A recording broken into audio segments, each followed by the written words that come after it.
Yo, what's up, guys? This is your boy Kofi Oheming, man, coming to make you another video. Yeah, today, man, I'm making a late video because yesterday, my Chicago Bulls won. I know the video quality isn't all that great, but I gotta work on that video quality. But anyway, guys, coming to you today to make you a video about the Bulls. Chicago Bulls won 115 to 107, and man, oh man, was it time, man, that the Bulls won a game. So coming in this game, the Bulls were 0-3, and also the Washington Wizards was 0-3. And let me change this. Change the quality. That's good. Okay, there we go. So coming into this game, the Bulls were 0-3, and the Wizards was 0-3, and so the Bulls, it was a must-win game for them. And so, let me check the score. So Laurie Martin, he had 22 points, if I'm not mistaken. Wait. Yeah, I'm sorry. Laurie Markkinen. Zach LaVine had 23 points. Laurie Markkinen had 9 points. Patrick Williams had 12 points. Wendell Carter had 10. So there was a couple people in double digits. But man, coming into the season, the Bulls haven't been playing since March of this year, and so it's been a while since they played. So things have been a little bit shaky. I'm gonna give the Bulls some time before I, start ranting on them because I know a lot of Bulls fans have been ranting, saying, we're ranting that why are the Bulls losing? Kobe White doesn't look good. Wendell Carter doesn't look good, and all this. Like, give it some time, guys. I know it's a little early on in the season, but you guys got to give it some time. I would say give it at least maybe 10 to 15 games, and we'll see where this team is at. But a couple things is that I know that Billy Donovan, he's trying to make Kobe White into a point guard, and we all know for a fact that he's not a point guard; he's a shooting guard.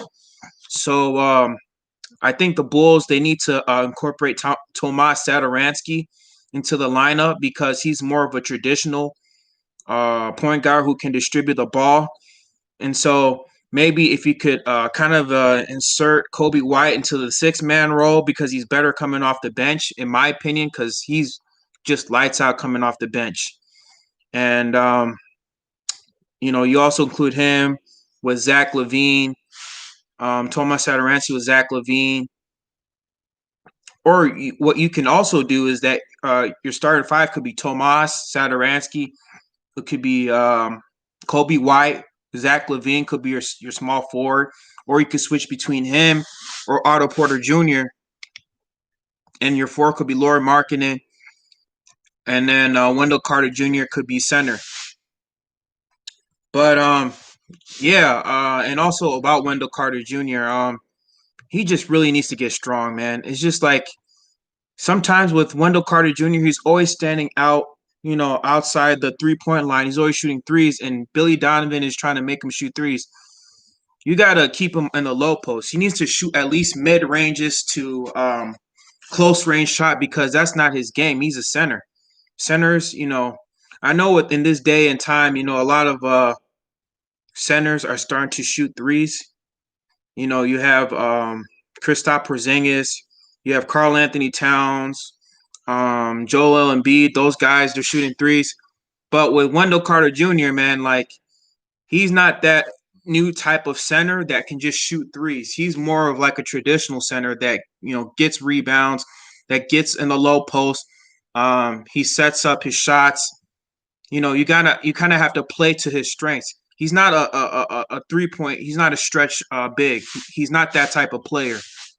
And he needs to just get strong because sometimes when he's going for boards, man, like he's not really boxing out. He's not getting rebounds. He's not taking those low post shots, getting strong. He's kind of allowing some guys who are even smaller than him to just bully him.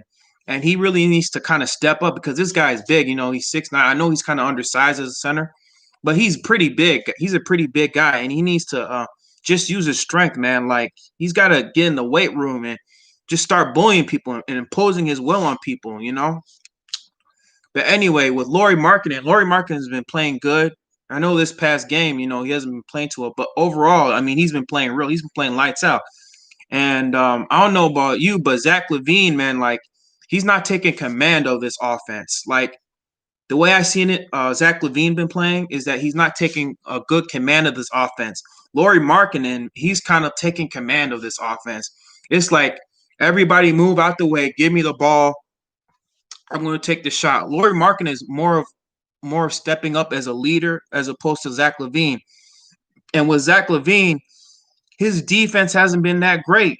Like he hasn't been playing too great of a defense. I'm gonna give him some time, but like Zach LaVine, he needs to step up, man. If you want to be an all-star, if you want to be a superstar in this league, man, like you got to step up. You got to take command of this team. You got to play some defense.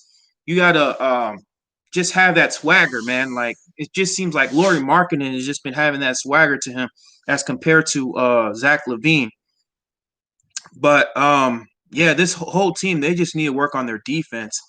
But also with Patrick Williams has been looking really good. He is like he's a great two-way player. I think he's starting to grow as he's playing. He's starting to get more adjusted to the NBA style of games. As you can see, I know his first game he scored 16 points. He had a pretty solid game. In this past game, he had 12 points. But the way you're seeing him play the game is that he's playing a little bit more up tempo to the NBA style. You can see that he's playing a little bit more confidently on defense because at first he wasn't playing as well, but now you can see that Patrick Williams, like he's starting to mature, like he's starting to keep up with some of these NBA players. So it seems like Arturas Karnisovas made a really good pick in this draft. But if Wendell Carter Jr. or like Zach LaVine or even Laurie Markkinen don't work out, we have somebody who we can build around in Patrick Williams because he's going to be a staple for this team. But other than that, this team has a lot of work to do. And I think our next game we got is let me see. Our next game is tomorrow is the Wizards, and then after that we got the Bucks. So this next stretch of games is going to be really tough. But this is going to really show what type of team this Bulls teams are. If we are a playoff team or if we're just a team that's just tanking to get another player. But hopefully this team improves. I'm looking for more player development because I know this is a really young team. So we just got to give them some time to develop because, in order for teams to become more championship caliber, it takes some years, 3, 4, or 5 years to develop. It's like Rome wasn't even built in a day. So a lot of Bulls fans, we got to calm down. I know it's early on in the season. We're all panicking. Oh, the Bulls don't have a good record, but just give it some time, guys. Just give it some time. These are young players. And there's an interesting stat I read. They said that I read a news article that the Wisconsin college team, the average age is like 22.6. And this current Bulls team, their average age is 21.6. So you could tell, like, yeah, this team is very young. Like, they're younger than some other college teams out there. So we got to, give them some time to develop. Take your time. Give this time, give the Bulls team for some time to develop in order for us to become more of a playoff team. So yeah, guys, this is your boy Kofi making a quick video today. I'm gonna do a double upload again. So after this video, I'm gonna make a video about the Green Bay Packers, and it's gonna be a trash talking video for the Green Bay Packers. But yeah, stay tuned for the next video. But yeah, this is your boy Kofi. All right, peace out.